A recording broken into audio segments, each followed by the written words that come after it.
మ్మ్.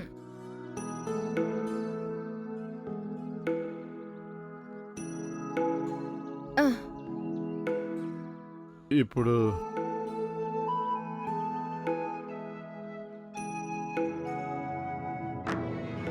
ఇప్పుడు దీన్ని గట్టిగా కొట్టండి.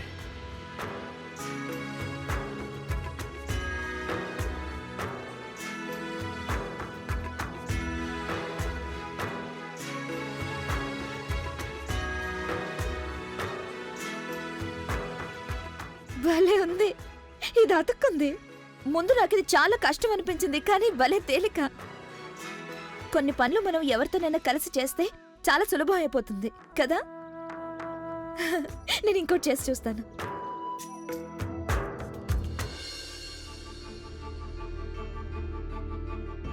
కలిసి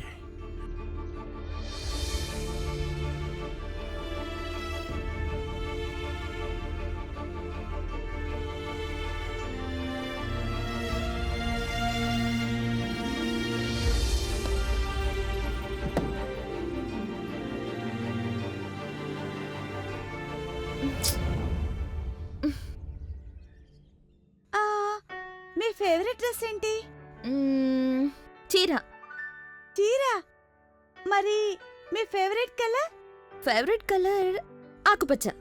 మీకు ఏ భోజనం అంటే ఇష్టం? భోజనంలో వేడివేడి పప్పన్నం. మీకు నగల్లో ఏవంటే ఇష్టం? ఎలాంటివి? చెవులకి జుంకాలు ఇంకా హారం. మీకు నిజంగా అవంటే ఇష్టం ఉంటే మరి ఆ రోజు ఆవిడకి ఎందుకు అవన్నీ ఇచ్చేశారు? నచ్చలేదా ఏంటి? నేనైతే నా వస్తువులు ఎవ్వరిని పట్టుకోనివ్వను. నీకొక విషయం చెప్పనా? మనకి నచ్చినవి ఎవరికి ఇవ్వకూడదు అనుకుంటే కుదరదు రాధిక. మరొకరి మీద ఉన్న అభిమానం లేక ప్రేమ ఆ మనిషితో ఎన్నో పనులు చేయిస్తుంది. ఇక ఆ రోజు ఆవిడికి నాకంటే కూడా ఆ నగలెంతో అవసరం. అవిచ్చినప్పుడు ఆవిడ మొహంలో నవ్వుందే, అది నా దృష్టిలో ఆ నగల కంటే ఎంతో విలువైంది.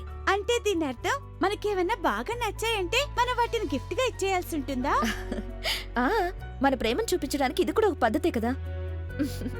మీకెన్ని గిఫ్ట్స్ వచ్చాయి చెప్పండి నాకు. ఒక్కటి కూడా లేదు. ఏ మిమ్మల్ని ఎవరు ప్రేమించడం లేదా?